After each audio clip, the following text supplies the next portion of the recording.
Hello dear students. In today's class, let us try to understand the working of an ohmmeter. As its name suggests, an ohmmeter is used to measure the resistance of an unknown resistance. So this is the basic circuit diagram for the ohmmeter. So as you can see, it consists of various components. Let us try to understand the working of each of them. So we have a constant voltage supply here. Suppose the voltage of this supply is E or V. Then we have some resistances here. The R1 resistance is a fixed resistance and it is called the current limiting resistance.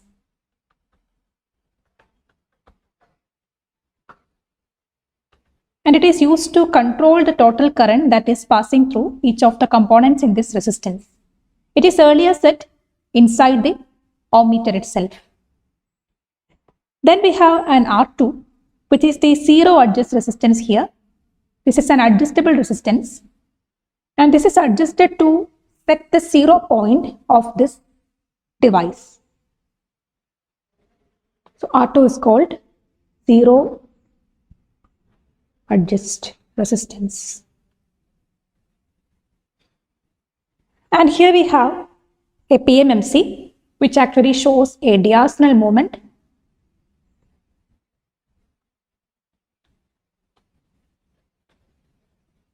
That means it will show a deflection that is proportional to the current passing through this device, this galvanometer. It will show a deflection when a current is passing through this device. And from the deflection, you may get the value of that current that is passing through. Then we have the unknown resistance here, and the resistance of this Rx is being measured. Rm is the resistance of this galvanometer. Its internal resistance is denoted by Rm. So these are the components that we see inside an ohmmeter. Now let us try to understand the total working of this device. When you connect an unknown resistance to this circuit at the points A and B, you can see that the circuit is getting completed. And there will be a current flow from this voltage source through this unknown resistance. Suppose the total current produced by this voltage supply B, denoted by IT, and this current will split into two parts at this junction. Let us denote the current passing through this Rm as I and the current passing through the R2 as I2. So according to the Kirchhoff law, you may write IT is equal to I plus I2. The same current IT is getting splitted into I2 and I.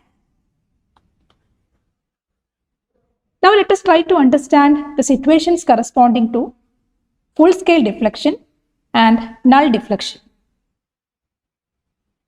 So as you can see, the maximum current will pass through the galvanometer when we short circuit these terminals A and B. So if Rx is equal to 0, when we connect 0 resistance to this circuit, what we have is the minimum resistance due to the other components alone, and maximum current will pass through this galvanometer. And what is the condition for minimum current passing through this galvanometer? When you open circuit these terminal A and B, that is when Rx is equal to infinity, the circuit is incomplete and 0 current will pass through this galvanometer. So you can write the full scale deflection corresponds to, or maximum deflection corresponds to,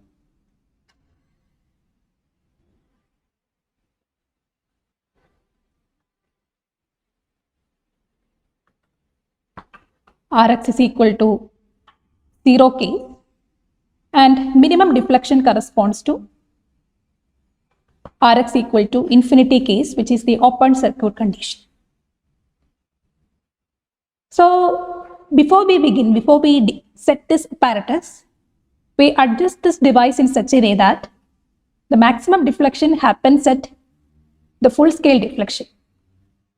So here you can see, this is the circuit diagram we have, and this is the indication that we see on this galvanometer. So we said when Rx is equal to 0, we have maximum deflection. And by adjusting this R2 resistance, which is adjustable, we will set this maximum deflection to fall at the full scale point.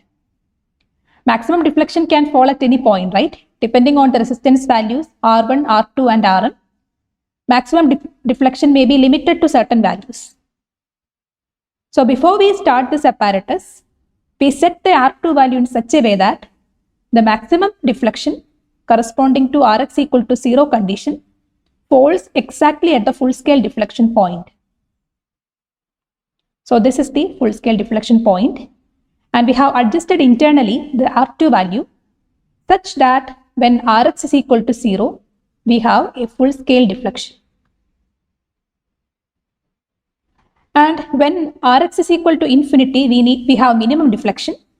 And before we begin, by internally adjusting the R2 value, we set the minimum deflection to fall at the 0 point. So this is the Rx equal to infinity case, which corresponds to the 0 deflection case. So you can see that an ohmmeter will read the readings backward. The maximum reading corresponds to 0 resistance and the minimum reading corresponds to infinite resistance. And as resistance increases, the deflection shown by this indicator will decrease. The working is exactly opposite to what we usually see in many devices. Here 0 resistance falls at the full scale deflection point. So as we have seen, before we even start this device, certain things has to be set, like the full scale deflection point, the 0 scale deflection, which actually corresponds to Rx equal to 0 and Rx equal to infinity.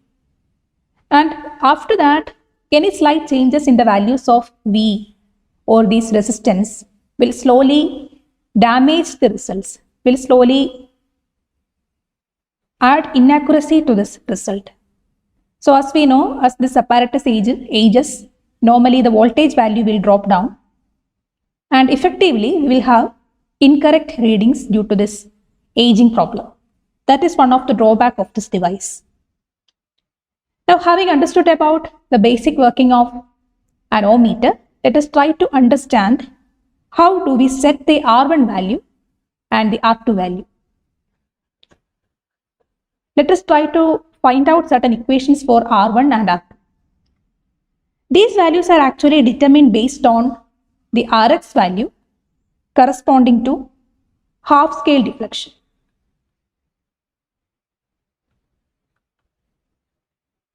So you know Rx can be any value. Rx can be 0, Rx can be which corresponds to full scale deflection. Then Rx can be infinity, which corresponds to 0 deflection. And Rx can choose any values in between. So we can find out a particular value of Rx that corresponds to half scale deflection, and I will call that value as RH. So when you insert RH value inside this circuit for Rx, you will get half scale deflection. Now what is that value of RH? So as we have said, the total current that is sent out by this voltage source is IT.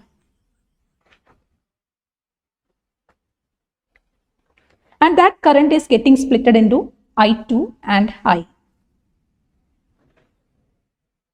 When we short circuit these terminals A and B, we have the maximum current passing through the circuit, and that will correspond to maximum value of I2 and full scale deflection current of I. This is when Rx is equal to 0. Then at certain values of Rx, which is RH, we have exactly half the value of current. That means both these currents has to be halved. All these currents will be halved when we insert RH value. So let us calculate that RH value. So as we have said, the full scale deflection happens when Rx is equal to 0. What is the total resistance of this circuit when Rx is equal to 0? When Rx is equal to 0, the total resistance of the circuit is R1 parallel to Rm and R2. So resistance of the circuit, which I may call as Ri, the internal resistance of this device, that is equal to R1 plus R2 parallel R. R2 and Rm are parallel to each other. Then after that, R1 is series to that. So add R1 value here. So this is equal to R1 plus R2 Rm divided by R2 plus Rm. So that is the internal resistance of the circuit due to these three resistances. And when Rx is equal to 0, when we insert no resistance to this unknown resistance part, that is when we short circuit this terminal A and B, we have full scale deflection current IFSD. And this is the resistance corresponding to the full scale deflection current. This is the internal resistance of the circuit. And when we insert only this much resistance, which is already there, into the circuit, we have full scale deflection and the full scale deflection current through this galvanometer. That is IFSD. So IFSD corresponds to this resistance value. Then we have to find RH value corresponding to half the deflection or half of this current. So that happens when the total resistance in the circuit is 2 times Ri. When we double this total resistance inserted in the circuit, current will be halved. So already we have an Ri value here due to these three resistances. When we additionally add another RH, which has exactly the same Ri value, the total resistance will be doubled and the current IFSD will be halved. The current through the Rm will be halved. So the resistance that has to be externally added here at the Rx is exactly this resistance. If Rx is equal to Ri, if we add an additional Ri here, already we have one Ri resistance here due to these three resistance. So Ri plus Ri, 2 Ri will be the total resistance in the circuit and the current will be halved. All the currents will be exactly halved. Therefore, I can write the RH value, which actually corresponds to the unknown resistance, where we get half the half scale deflection. It is exactly equal to Ri itself, which is R1 plus R2 parallel Rm, which is equal to R1 plus R2 Rm divided by R2 plus Rm.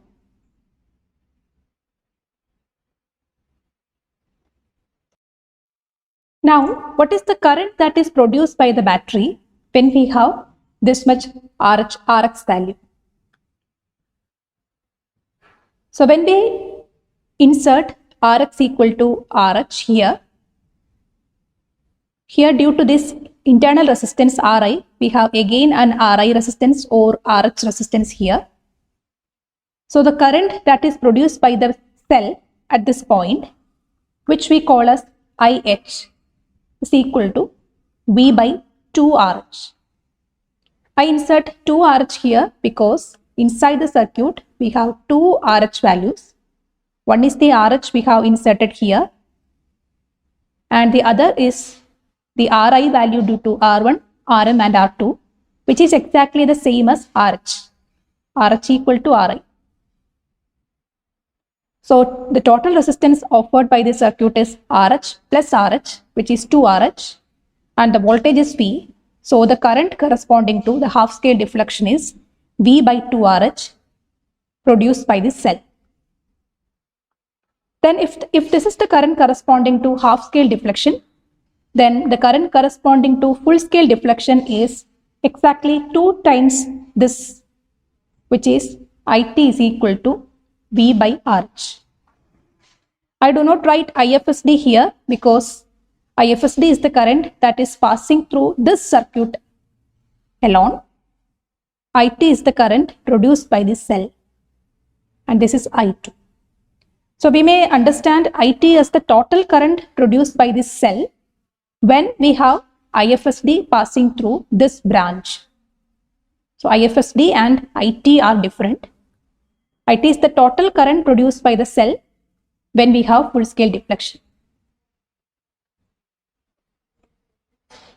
Now, we can also write another equation. Since the galvanometer and the R2 resistance are parallel to each other, this resistance and this is parallel to each other. Here the voltage drop is given by IFSD into RM. Corresponding to that, here we have I2 into R2 as the voltage drop. Since these are parallel to each other, we may write a balancing equation. IFSD into RM is equal to I2 R2. So I can write R2 is equal to IFSD into RM divided by I2. Now I2 is equal to, as you can see, I2 is IT minus IFSD. So I2 is IT minus IFSD. Therefore, substituting here, we can write R2 is equal to IFSD into RM divided by IT minus IFSD. Now, instead of this IFSD, let us substitute, instead of this IT, let us substitute the earlier obtained equation V by RH. So we can write R2 is equal to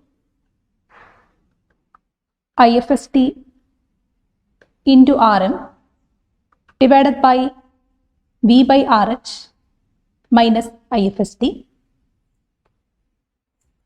which is equal to IFSD into RM RH divided by V minus IFSD. So this is the value of R2 that is to be set inside this circuit initially. That depends on the full scale deflection current RM, RH and the voltage source, the voltage of the source. Now similarly, let us also calculate the R1 value that is to be set within this circuit. So to calculate R1, we have this equation which is RH is equal to R1 plus R2 parallel RM. Therefore, R1 is equal to RH minus R2 RM divided by R2 plus RM. Now, instead of this R2, substitute the earlier equation. This is equal to RH minus, instead of R2, let us substitute this IFSD into RM RH divided by P minus IFSD into RH multiplied by RM divided by again R2, which is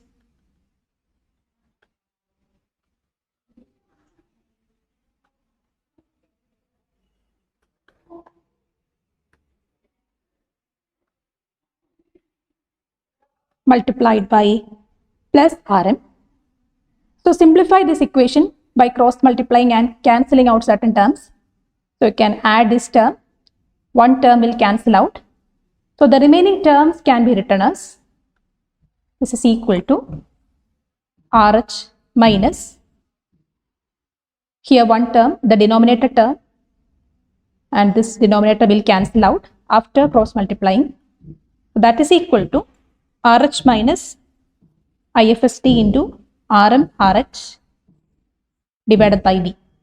So this is the value of R1 to be inserted within the circuit. So we have calculated R1 and R2 values that has to be set within this ohmmeter before we begin. Other than that, we have looked into the conditions for full scale deflection and half scale deflection and zero deflection. And also we tried to understand about half scale deflection because that value actually determines the R1 value and the R2 value. I hope the working of an ohmmeter is clear for you. Working and setting up of the ohmmeter is clear for you. Thank you.